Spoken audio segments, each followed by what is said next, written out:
Hello and welcome everyone once again to the Red Peace Machine. We are still machinating red peace throughout the world, here with some wonderful folks, but also missing a wonderful other. Um, Susie, would you like to tell us how you're feeling today? Oh, I'm feeling, the same as usual. There's trepidatious. Trepidatious. All right, let's do one word That's my word. responses from That's everyone. my word. Oh, I like it. The doctors, Benefcia and Roy. Roy, what's your word? Same. Same? Yeah, not trepidation, just same. It's Same. same. Same. Okay. Oh, you are the Hemingway of the group. Yeah, so I've been putting myself, acquainting myself with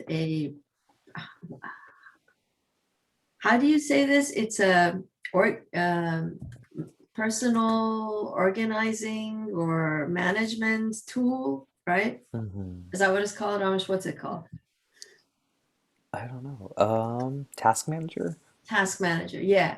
So I've been learning about Asana, and my word is organizing the self and feeling damn good about it. Wow. Nice. Now we just need the sponsorships to kick in. Asana, please sponsor us. We'll plug you at the Yes, beginning of please. every podcast episode.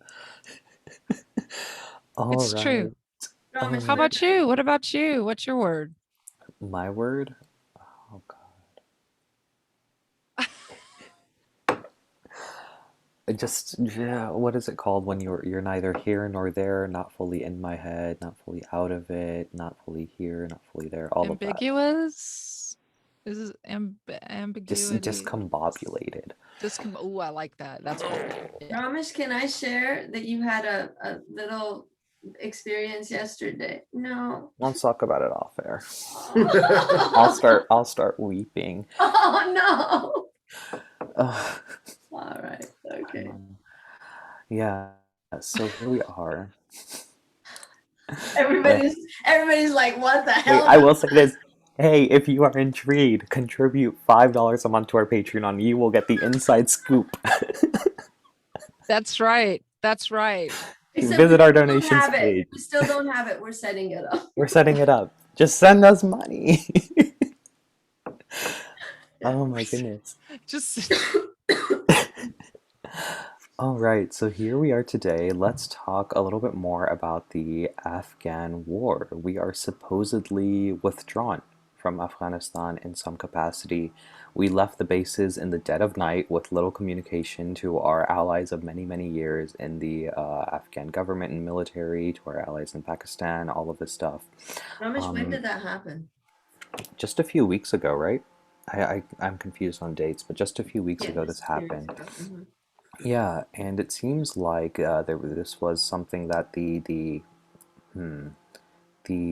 generals in the military apparatus on our end wasn't too happy about, and so they put up a bit of a fight when leaving and said, "We're just going to leave in the dead of night, not tell anyone too much about it," and left a little bit of a mess. For me, this is really strange because I don't remember a world where we were not fighting in Afghanistan. And I want to like, and I'm told like there was a strong anti-war movement. There was, a force against this war at some point in time. But for me, No, what I've seen no, is that's that, not Not true. at all. There not was at no all. anti-war There was movement. no anti. Tell me more. What the hell happened? People Yeah, weren't protesting? no, there was no What? protest. There was an anti-war movement for Iraq, which was amazing, and then fizzled in a moment of just absolute abject lameness. But in the case of Afghanistan, there was no real opposition. So when did we even enter the war?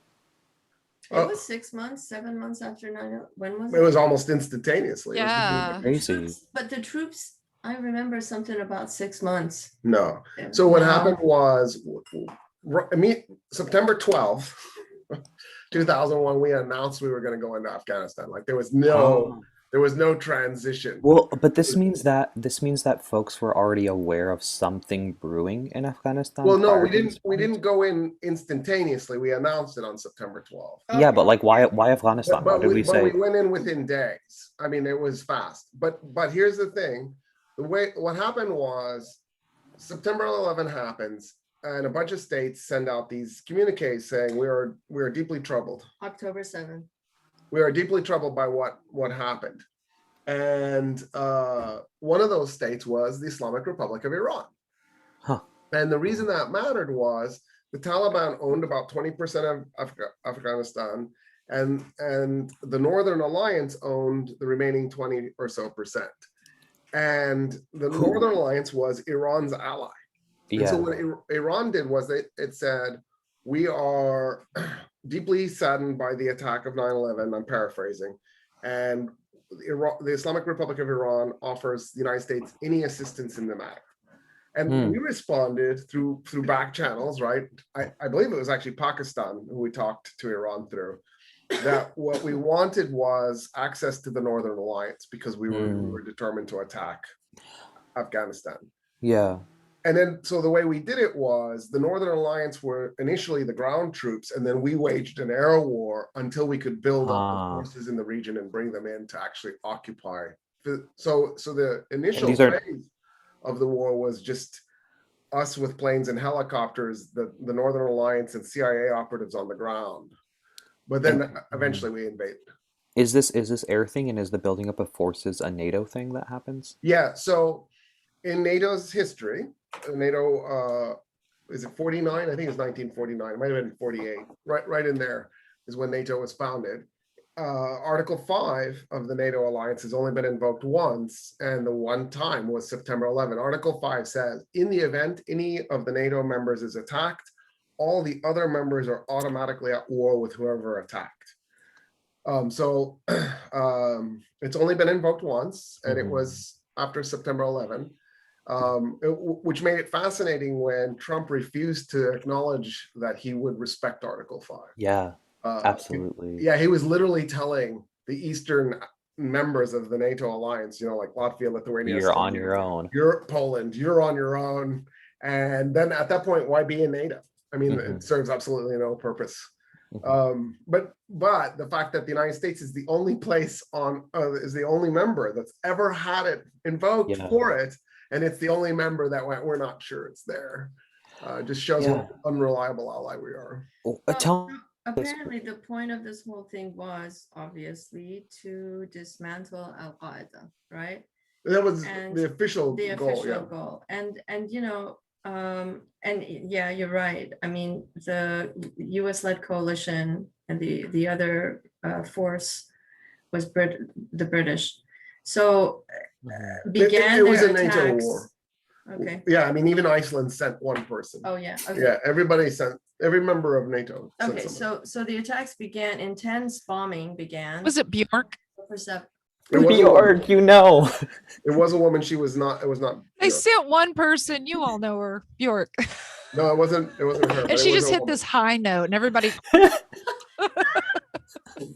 The only person from Iceland to have done anything is Bjork. She was Iceland's Olympic weightlifting champion. What? Yeah. So she was just walking around picking up cars and throwing them. You're just making shit up. I am not making it up. No. Yeah, you are. I don't believe you, Roy. Oh, she's like this super huge muscle woman. Like she looks like the Hulk, but not Okay, green. somebody find a picture of this woman. I gotta see. Wow. Y'all don't believe anything Roy says. I know. Like I want to see it. it's crazy. We have like an information-based, truth-based podcast, and Roy's like, somebody's Fact gotta do it. check in real Fact check. time. I don't see anything on Bjork. Yeah, This because poor- she wasn't the one sent. Watch it be the Olympic weightlifting. What were you saying? We cut you off. No, I was just bringing it back to Al Qaeda and Can connection with the Taliban and Yeah. Al Qaeda and Taliban working together and reinforcing each other. Well, so that history is because of what the Soviet Union did when it invaded Afghanistan. So the United States, of course, funded both the Taliban and Al-Qaeda and all the Mujahideen fighters to fight the Soviets and arm them and equip them.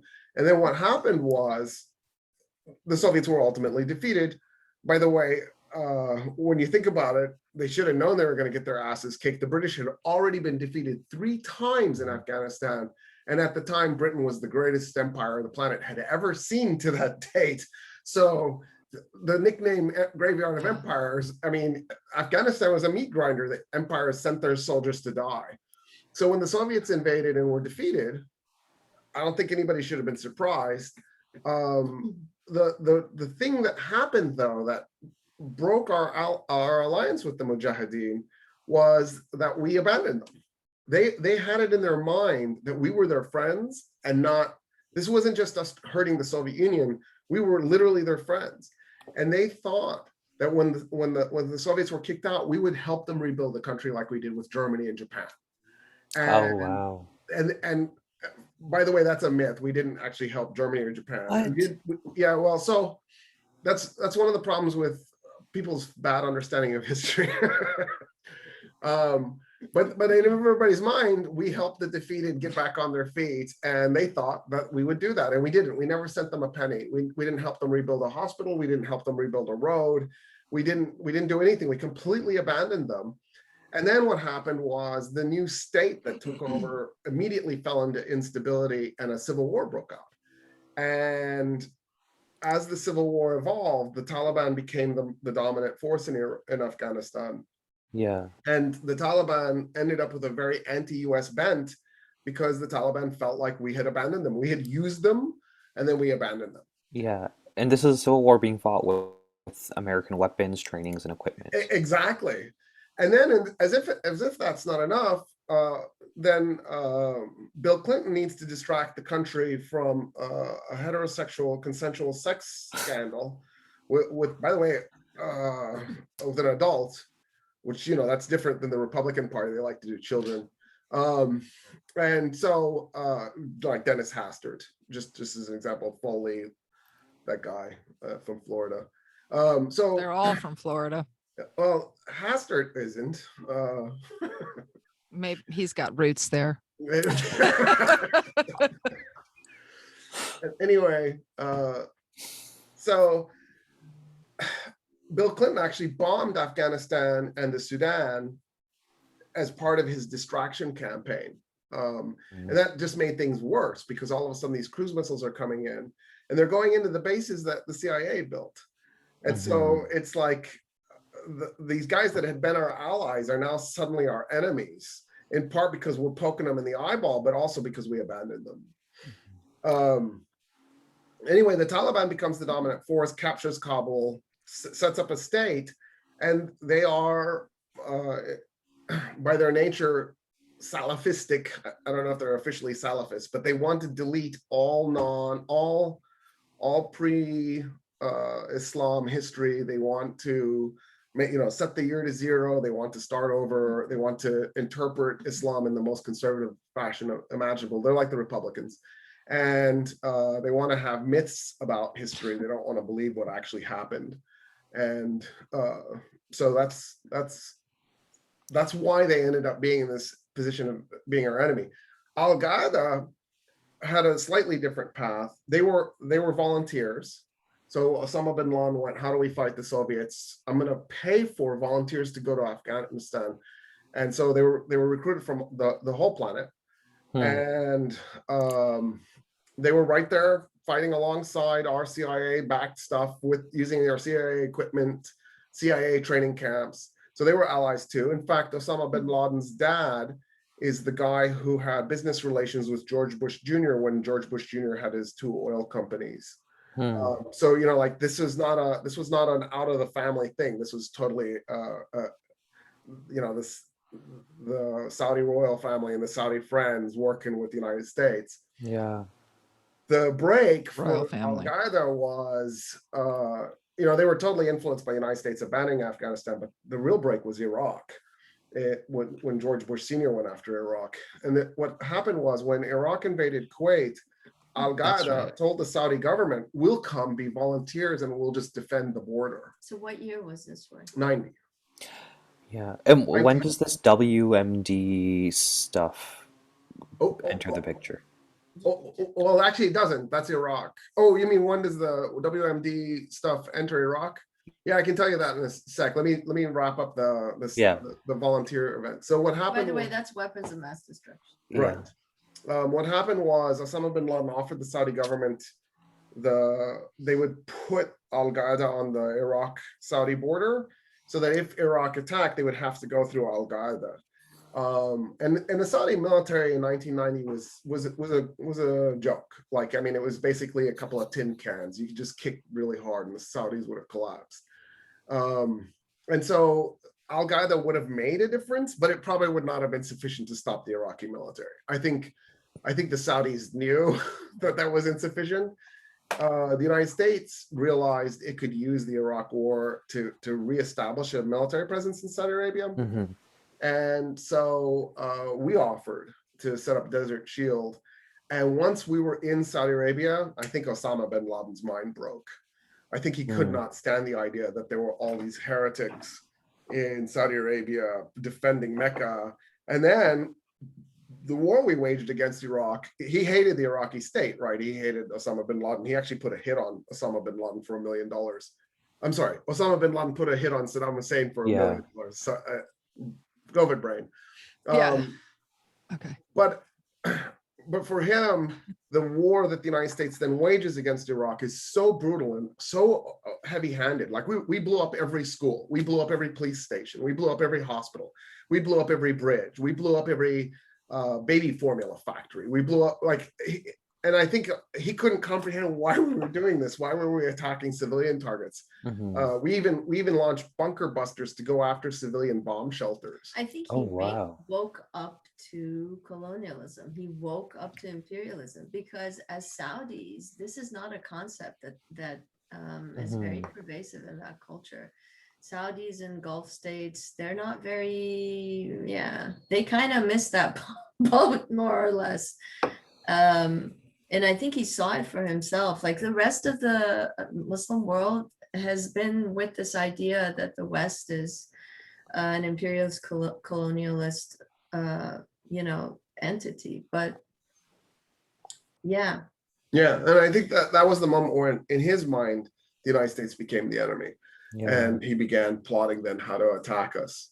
And so when 9/11 happened, the first thing out of the Taliban's mouth is, "We will help you track down Al Qaeda." And George Bush Jr. was like, "No, we're attacking you." And they were shocked. They were like, "Really? We're the best resource you have. We know where they are." And he's like, "No, we're going to do regime change. We're going to topple the state."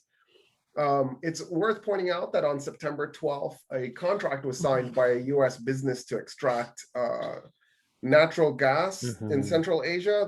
It would be piped through Afghanistan and then out to Pakistan. And so the fact that the Bush administration was so adamant they were going to attack Afghanistan, it's hard to rule out that there were serious business interests at stake. absolutely. Yeah. Yeah, so what happens to, right, like, so at the same time that we're entering into these affairs in Afghanistan, in Iraq, all of this or whatever, stuff is shifting at home too, right? The Patriot Act passing. What's going on with that? Actually, before we do that, let me do the WMD thing. Sure, sorry. Before we even get to WMD, I just want to point out that the Taliban come to the U.S. and say, "Let us help you with Al Qaeda." Yeah. And the U.S. says no. Right. I just wanted to. You just want to stress that moment. Yeah. So the WMD thing was a strange event. So during the Iran-Iraq war, Iraq was no match for Iran. Iran outnumbered it 3-1. It had, and it wasn't just that was their citizen population, that was their military force. It was 3 times bigger.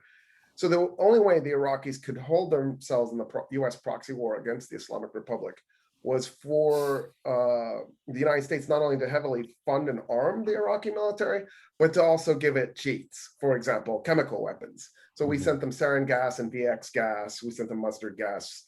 We actually also sent them anthrax, but I don't believe the Iraqis ever deployed it. So I could be wrong about that. They definitely deployed the others. And then, you know, right, the whole thing with Halabja and Iraq, the Iraqis killing those Kurds in Halabja was actually a U.S. intelligence error. It wasn't deliberate on the part of the Iraqis. The U.S. intelligence had told the Iraqis. I'm gonna break in here and ask you to define that and just when did that happen again? And Yeah, give some context. Halabja, yeah. Was that 87? For some reason, I think Halabja was 87, but I could be wrong. No, it was earlier. Halabja, okay. Halabja chemical attack was 80. Oh, it's 88. 88. Okay, I was a little early. Okay. I was a little early. All right. So what happened was the U.S. military told the Iraqi military that a Kurdish town in Iraq had been captured by Iranian soldiers. So during the night, the Iraqi military came in with helicopters and dropped gas on the village. In the morning, the pictures were a bunch of dead civilians laying on the ground. And what had happened, of course, was during the night, the Iranians had pulled out and the villagers saw that they had pulled out. So they went back to their homes and then the process got massacred. The Iraqi military then immediately apologized to the Kurdish forces because Iraq was allowing Kurds to operate freely out of northern Iraq to attack Turkey in their attempt to create an independent state. And they had sort of a de facto alliance. And so through backroom channels, Iraq apologized.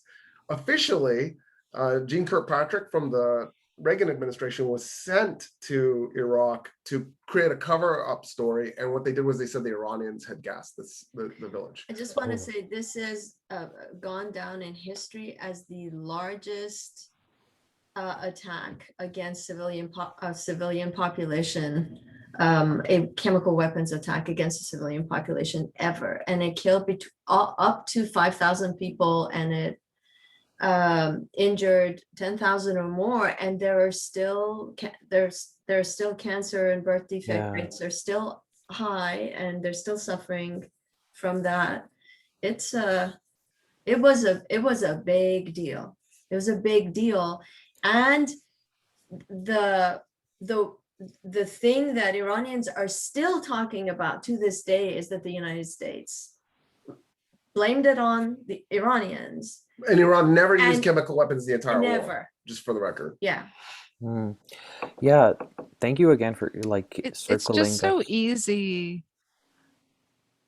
I'm sorry. It's just so easy for Americans to blame everyone. But I mean, there are some countries who actually take responsibility for what happened. I know or what they one. did. It's Germany.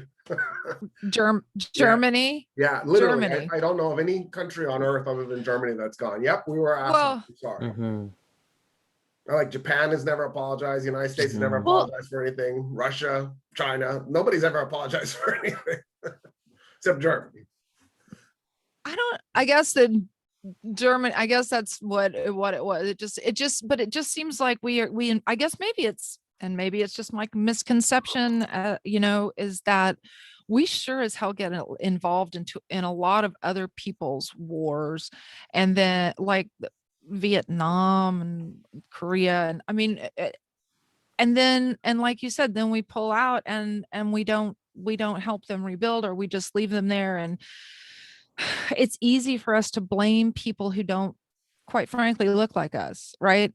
I mean, and that's what white privilege does too, and that's so it seeps into our regular culture here. But I mean, so it's so easy to be so far away. Like nobody I know has ever been to Pakistan. That's not a destination for my friends, let's say. So none of my friends understand what it's really like to live under those kind of conditions, or in a situation where you're the one who's blamed for things. Like if you went to Iran as an American, a white American right now, how do you think you would be treated? Just like everybody else, or do you? Oh my God, like they would love you. The people. Really? Yeah. Oh my God, yes. Are you See, I don't. So I went to Why? Iran in 2002, and it was amazing. It was a great experience. But why? I mean, I would hate white people. Honest to Because- God, if I was any, But it's I would not, just. this goes back to the show we did last week. And that is, Mhm. there is a distinction in other parts of the world between the people and the government. Mhm. This is something that I had to learn when I got here. I was like, there doesn't seem to be a distinction. Like, but yeah, but I wanted to make a point that somehow we ended up talking about Halabja and the Kurds, the same thing that Yeah. we are now doing to Afghanistan and the Afghans, we did to the Kurds by pulling out. That's right. Yeah. Like we discard, but we do that with people. Exactly. Our capitalist system does that with workers. Yes. This is our modus operandi with human beings. We use, suck the life, discard, go to the next one. Yep. Also, I don't mean to nitpick, but I'm going to pick your nit a little bit, Susie. You said we get involved in other people's stuff. The reality is we made the other stuff. For Right. example, South Vietnam never invited us to come. No, So- I know. That's what I'm saying. We Yeah, like involve it was ourselves. officially an invasion. We invaded South Vietnam. The South Vietnamese government was so freaked out. It ordered a bunch of teenage girls to dress in white gowns and hold flowers and wait for us on the beach because they didn't know what we were doing as we were arriving. Right. And so like, No, it's not that we get involved in other people's stuff. We create that stuff. The Iran-Iraq war was a U.S. proxy war against Iran. We told Iraq, we think you should invade, and Iraq invaded. And then we supported the Iraqis. Then we switch sides. Yeah. Well, we never actually switched sides. We let the war end, and then we attacked Iraq. Yeah. But again, you know, so and then in the war against Iraq, we told the Shia and the Kurds to rise up, and then we withdrew and let the Iraqi government slaughter the Kurds and the Shia, and then somehow the Kurds put that aside. So we effectively indirectly gassed them at Halabja. We then caused them to do an uprising against the Iraqi state, and then we withdrew and let them get slaughtered. And somehow they put that aside and became our allies and still fought with us and fought alongside us in the second war. And then Trump just abandoned them, and now they're getting massacred by the Turks, of all people, are a NATO ally. And you got to wonder what's going through the Kurdish mind right now. Like they have nothing. They have zero power, basically. Yeah. I think they've learned they got to side with some power, and it's usually the US. But then they're learning that you got to cover your ass somehow. It's just that you can only cover it so much. Well, what the Kurds in Syria have done is they've made a deal with the Syrian state now. And so now the Kurds in Syria are officially back in Syria. They've lost their full autonomy. They have partial autonomy. And they're now operating as Syrian allies, and the Syrians and the Russians are protecting them from the Turks. So, so weapons of mass destruction. The war ends. The first genocidal war the United States launches against the Iraqis. Which was what year again? 90 is when Iraq invaded Kuwait. 91 is when we bombed the living hell out of Iraq. And there were protests at that time. There were definitely protests, but they were nothing like global, the 60s. Nothing. No, not even like the second one. Yeah, the second one was global mass like protests. No. 1991, the protests were pretty lame. So having said that, the war ends rather abruptly. There's 5 days of ground combat, 30 days of bombing, 5 days of ground combat. The war is done.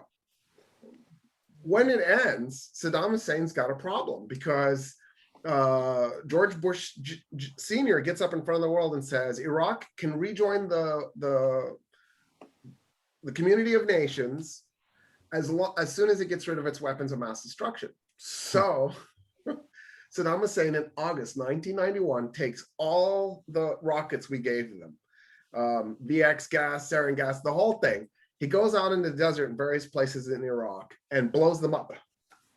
So now that the next year, the UN weapons inspection regime shows up and they're like, where are your weapons? And the Iraqis go, we don't have any. And the UN inspection regime's like, no, we know you have them. And the Iraqis are like, no, we don't have any. We promise, we swear we don't have any. And the UN weapon inspection regime pulls out the receipts because they have the serial numbers for all the rockets because the United States supplied them. Yeah. And the Iraqis go, how do you have this? And they go, the United States gave it to us. And the Iraqis are like baffled because they thought what George Bush Sr. was signaling them was, get rid of the evidence so that nobody finds out we supplied you with the chemical weapons. Hi. And here it is. They got the With serial receipt numbers for from the every US. rocket. Yeah.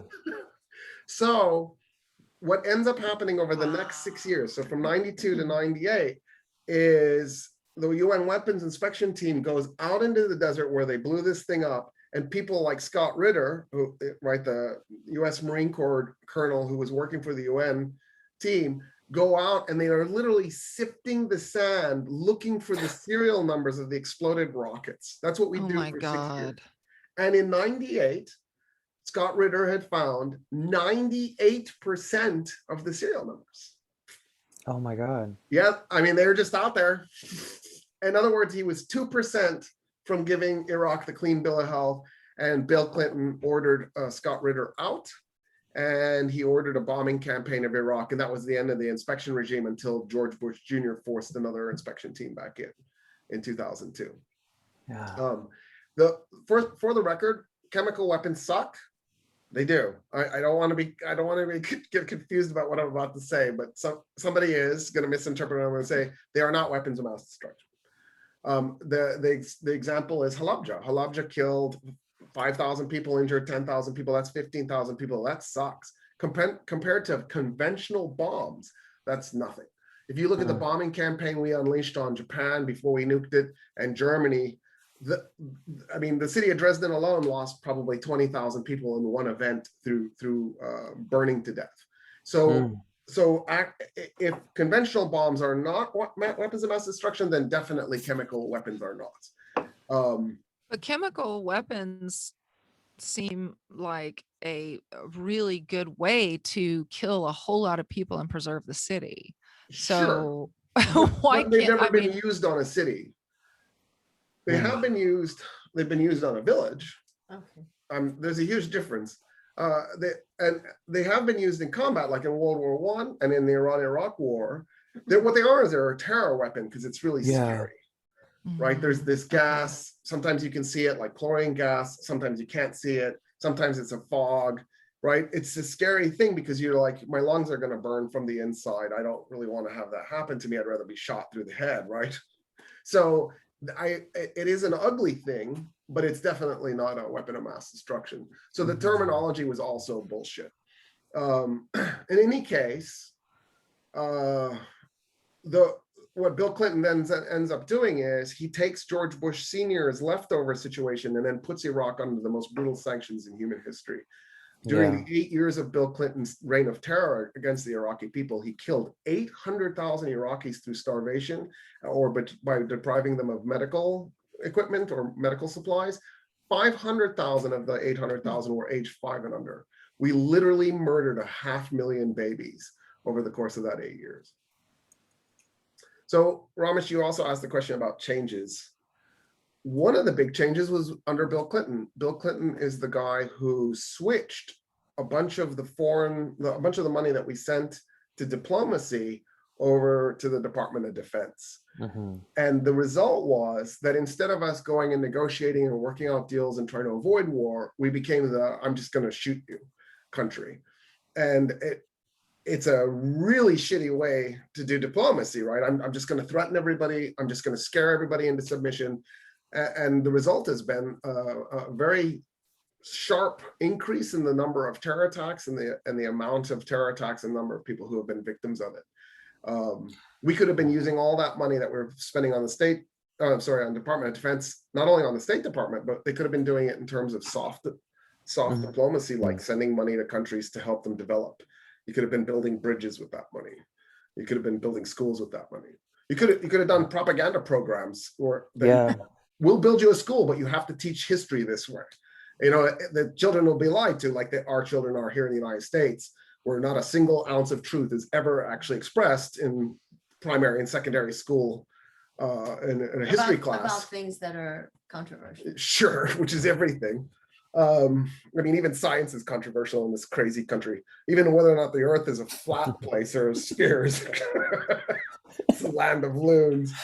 There should be a podcast called Land of Land of Loons. Loons. I Maybe we love should that. rename Red Peace Machine. Land Land That of would be Loons. kind of a good idea, actually. It really is true. Everybody's insane here. So then what? Hey, not everybody. I'm gonna say everybody. I think Yeah. everybody. I'm down with everybody. I don't think you can be here and not lose it a little bit. Yeah. I still think the government should send everyone a prescription of Xanax for the last year and the coming year. Lithium in the water supply. I wish they would, they stopped doing that in New Mexico. They started filtering that shit out. I was like, That's wrong. land of manana gone away. There we Gone go. away. Yeah, but it would be good, or a bag of weed. I don't know, something to help people. The whiskey, I don't know. Mhm. Yoga classes. Can you guys hear my Alexa telling me something's going on? Wait. No. Oh, good. Oh, wait. All right. Nothing from Alexa. Good. Okay. So, so what will happen going forward? I mean, once we're completely gone. Wait, I want to go What somewhere before we go Oh, I'm forward. sorry. Yes. So I think a lot of the ways in which this has been like framed for me or to me is that this is stuff that we do internationally. We have to do it by some sort of force, or we have to engage with this stuff internationally. It's tragic, it's terrible, but yes, this is the way it has to be. Something like this. I It's just want to around reflect. politique. It's just around politique. Yeah, Everyone's doing it. This is yeah, like the everyone's regime. doing it. The international political regime is This this. is just how it works. Which even if that is all given, what happens to the American people and what happens domestically as a consequence of this war on terror that we're waging internationally, Love right? it. It's not like all this stuff just gets to be isolated and take place over there. Something happens to us here Yeah. in these 20 years, in these whatever period of time. What's going on with that? I can just, this is just one sentence. We lose more and more of our humanity. And a democracy. Which I think is based on humanity. Probably. So 1995, a group of terrorists attacked the Murrah building in Oklahoma City. Of course, those terrorists were white dudes, and they included a guy named Timothy McVeigh. And the way they did it was they just took a U-Haul truck full of fertilizer and parked it outside the building and blew it up. Bill Clinton's response to that was to commission the creation of a piece of anti-terrorism legislation. He ordered a group of people, I don't know who they are, like they're a mystery to me, to write anti-terror legislation. That anti-terror legislation just sat there and never got pulled up in front of Congress. It just sort of was written and then shelved, put aside. Then George Bush Jr. wins the 2000 election. Well, wins in quotation marks because he obviously lost on the recount of the Florida vote. It turned out Florida did vote for Gore. So it wasn't just that there was a shit ton of cheating in the Florida election. If you just recounted it, cheating and all, Gore still won. They should have done a recount. But anyway, one of the things that the Bush administration created as its goal, and I shouldn't say created, but took forward with it, was the Project for the New American Century. If I remember correctly, the Project for the New American Century was actually created in 1998. It had a bunch of neo-Nazis, a bunch of guys that call themselves neoconservatives, who got on this list and said that what the United States should do is create Pax Americana, where we do what the British did, and we do it to the whole world. So the PNAC, Project for the New American Century, those guys wrote a letter to Bill Clinton in 1998. And what they told him in that letter is you should conquer Iraq as the first step in a series of, by the way, they had a website up and everything. Yeah, None of they this had a was hidden. website. I'm sure somebody has the website like archived. I mean, it was in 2000 teens, it was still up there. Yeah. Yeah. And I don't know if it's still up there. It probably is, because these guys are arrogant, right? They have no limit. Bolton, by the way, was one of the Mhm. jackasses Sure in this Project was. for a New American Century. Condoleezza Rice, of course. That just those names. So what happened It was Iraq, and then you go to Iran. so that was the first step. The first step was invade and conquer Iraq, create a permanent military presence there, divide Iraq into 3 states. And then after you did that, you either went to Syria or Iran next, whichever one was That's right. easier. Yeah. And then after you did that state, you did the other one. And then the next goal, and this is one of those moments where you go, really? The next goal was actually to invade and conquer Saudi Arabia. Yes. And then, yeah, Why? it makes you wonder who in their right mind would ever be our friend. Like, why would you do this? Why? What do you even gain? No. What else do you want from Saudi Arabia? What do you gain? I know, like they're already Yeah, completely in your but the pocket. level of lack of knowledge, lack of diplomatic skills, Mhm. lack of understanding of how humans work, interpersonal relations work, the level of hubris. I mean, and then to what end? All of this to what end? It's like pure hunger for irrational power. What are you going to do with all this power? What is the point of all of this?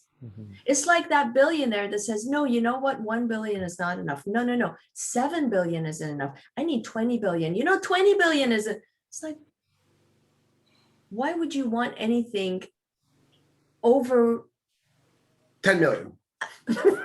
I mean, there is study after study has said you make after $250,000 a year for a household of 4, it goes down. Your happiness goes Your down. happiness levels go down. Your standard of living goes down if you take all of the factors. And there's actually no meaningful impact after the first 100,000. So it's at 100,000 it flatlines, and then at 250 it starts to go down. Yeah.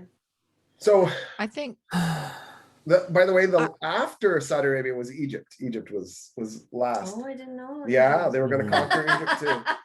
what the fuck? Yeah. I mean, and then what they were going to really? do was they were going to redraw all the maps so that all the borders were completely different. And then, we wonder why Al-Qaeda did what it did. We wonder why Osama bin Laden kept talking about this is a conspiracy against Muslims. Well, you know what? It was, and it is. It is. Period. Yeah, there's the constant refrain of why do they hate us over there? It's for our democracy and our freedoms. Yeah, right.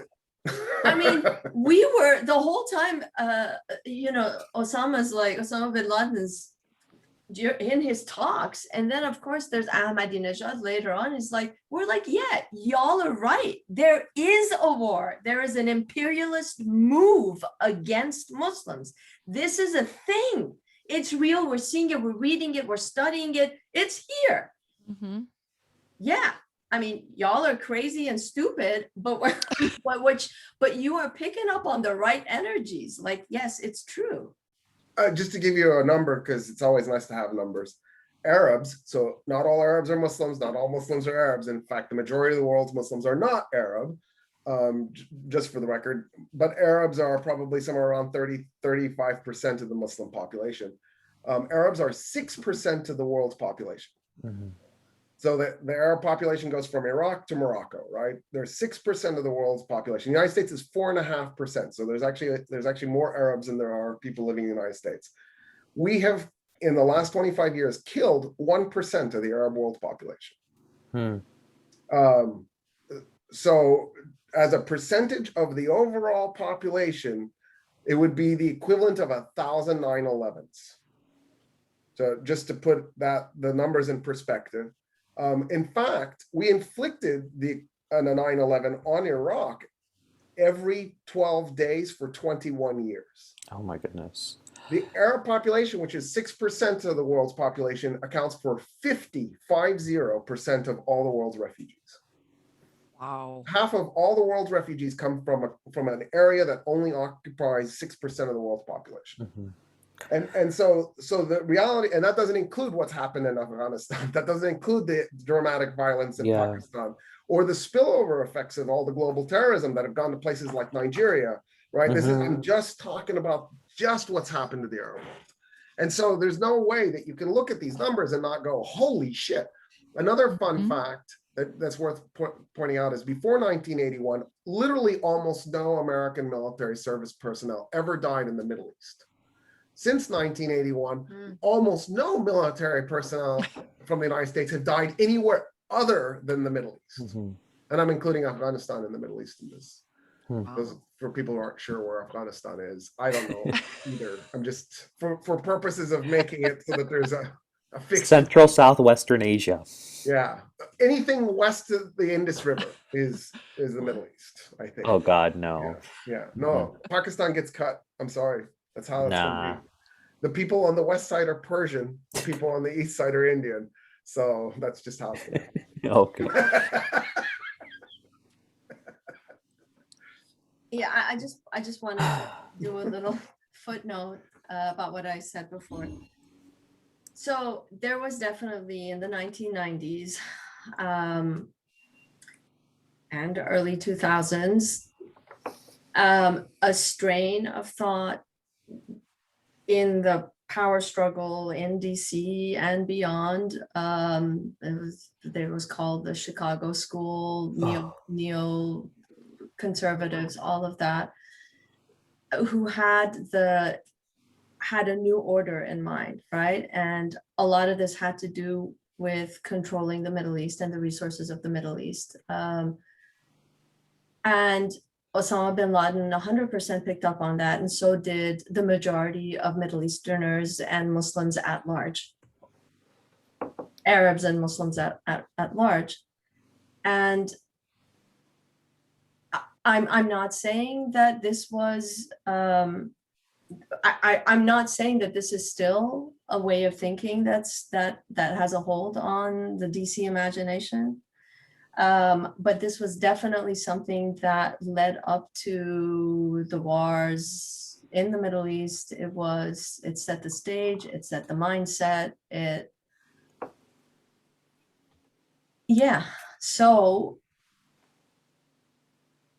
ideologies start wars.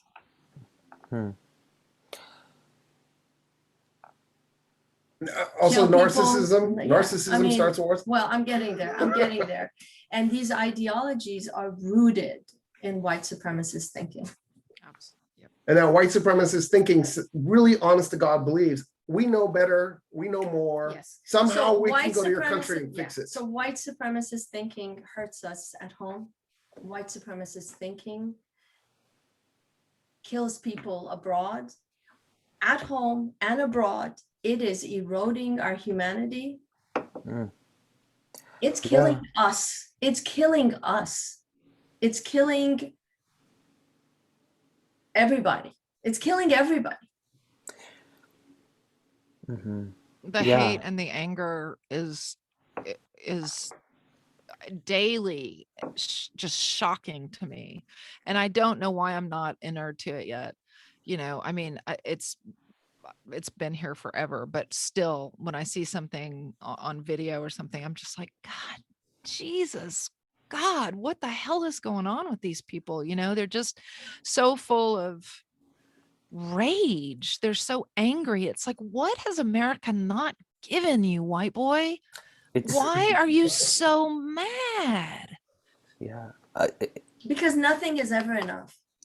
It's also the depths of alienation here, right? This white boy has been alienated from self, from community, from if we want to go Marxist, from labor, from family, from all this sort of meaningful human relationships with each other. When you self-identify as an incel, I mean, you kind of deserve that.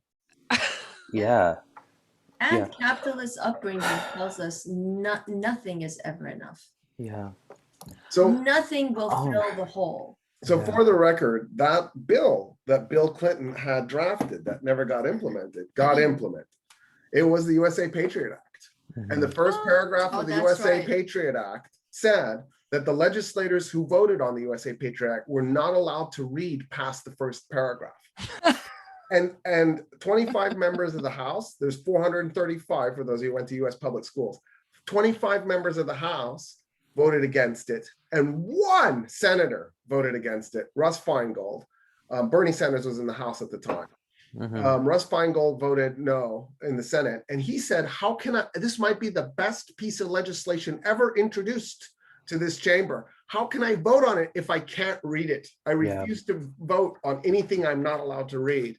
It was eventually leaked by an insider, so we can read the whole thing. And it effectively destroyed the fourth and fifth amendments, and then seriously eroded the first and sixth amendments.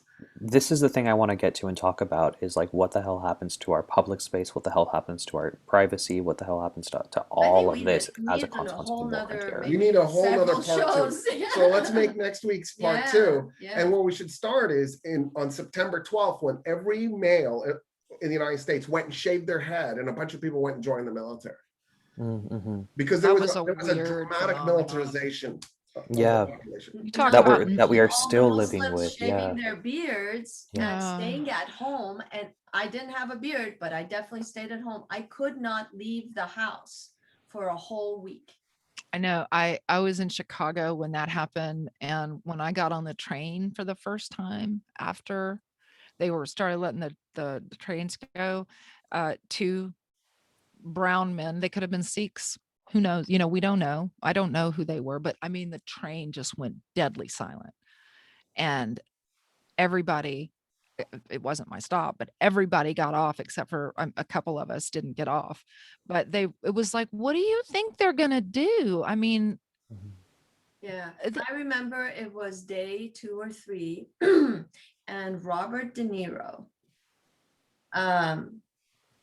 got on. There was a vigil thing Hollywood people were doing, and it was live on TV. And I turned on my TV, and it was a big thing, so I'm listening to it.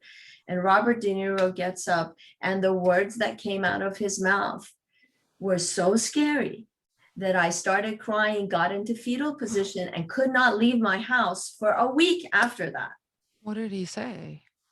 I don't remember the miss details, this? but it was basically like, these people have attacked us. Uh, We need to root them. I mean, in my mind, why don't we look up to see what he said? But Yeah, that actually would be, maybe we can attach that to the video or something in the notes down below, because that would be something I would really, I want to know. I also want to say, this was at the same time that the idiot president was saying, our war is not with the Muslim population. If you have to say that, But he also said, if you're not with us, you're against us. we're not with us, you're against us. But we are not fighting the Muslim population. We love the faith. I'm like, really?